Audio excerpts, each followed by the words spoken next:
Monsieur le Président de l'Association nationale des élus du littoral, cher collègue Jean-François Rapin, Monsieur le député maire du Touquet, Monsieur le ministre, Monsieur le Président de la région Hauts-de-France, cher Xavier Bertrand, chers collègues élus, Mesdames et Messieurs.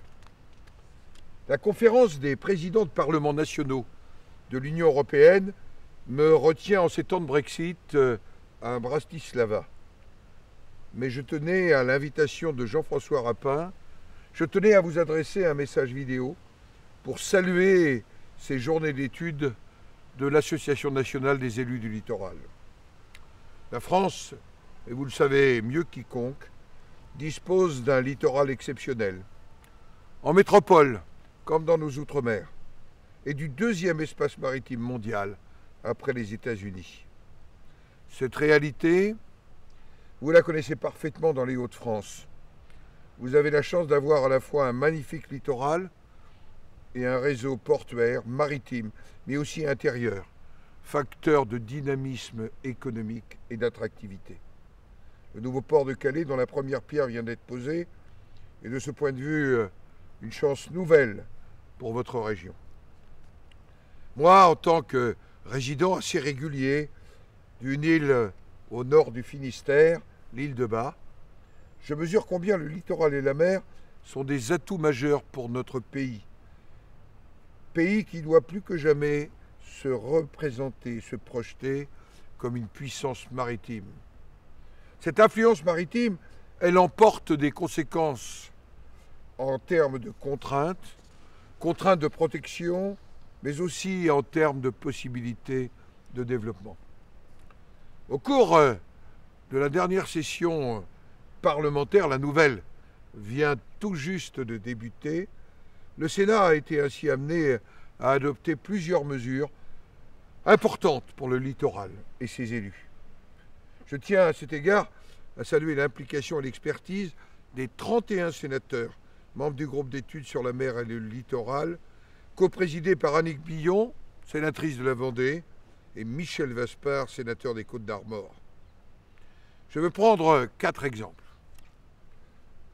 En préparant la COP21, le Sénat a apporté un message fort sur le rôle des océans dans la lutte contre les dérèglements climatiques, sur la nécessité de lutter contre la pollution, notamment par les plastiques, grâce aux travaux menés par 2 collègues sénateurs, Jérôme Bignon, qui préside votre commission de l'environnement, et Karine Claireau, le sénateur de Saint-Pierre-et-Miquelon, qui préside le bureau du Conseil national de la mer et des littoraux.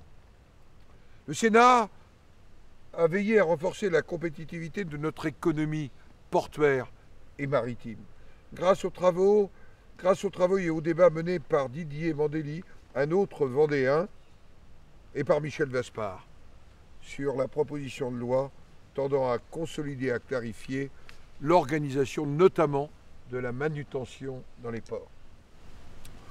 Nous aurions sans doute, et même certainement, souhaité aller plus loin pour renforcer cette compétitivité.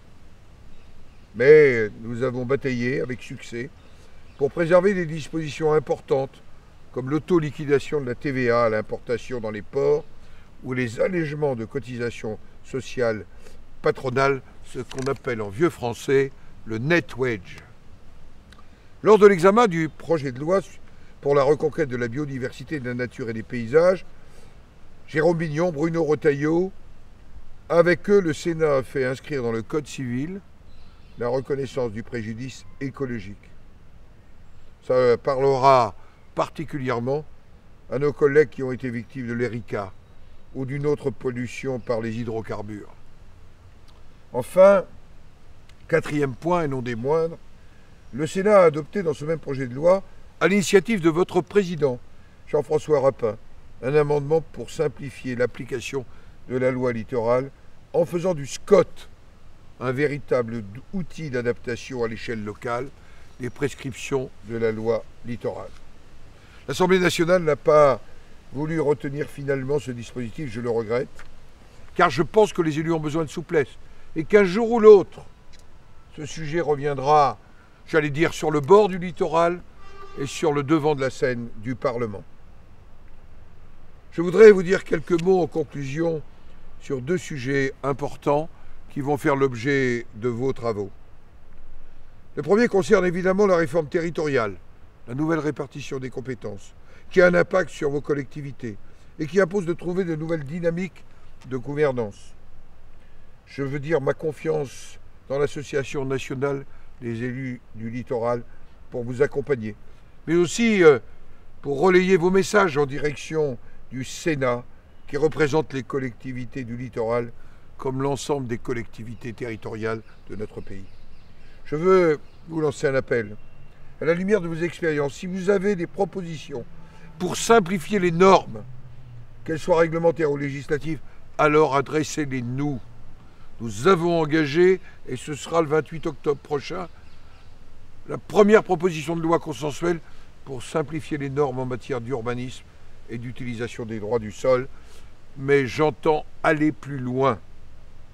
Second sujet dont vous débattrez demain, la stratégie nationale pour la mer et le littoral, la prolongation en quelque sorte du Grenelle de la mer et du Grenelle de l'environnement. La définition de cette stratégie est une nécessité pour notre pays qui a une telle chance, qui a la chance d'un potentiel littoral et maritime. Elle ne doit pas être un document accessoire de court terme, mais une vraie stratégie de long terme, cohérente avec les outils de planification.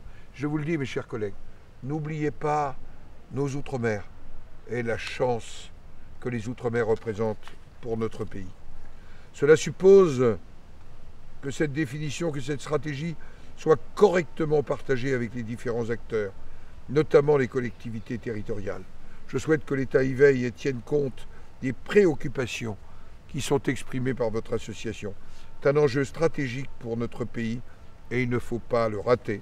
Alors je vous souhaite d'excellentes journées d'études 2016 et un travail fructueux.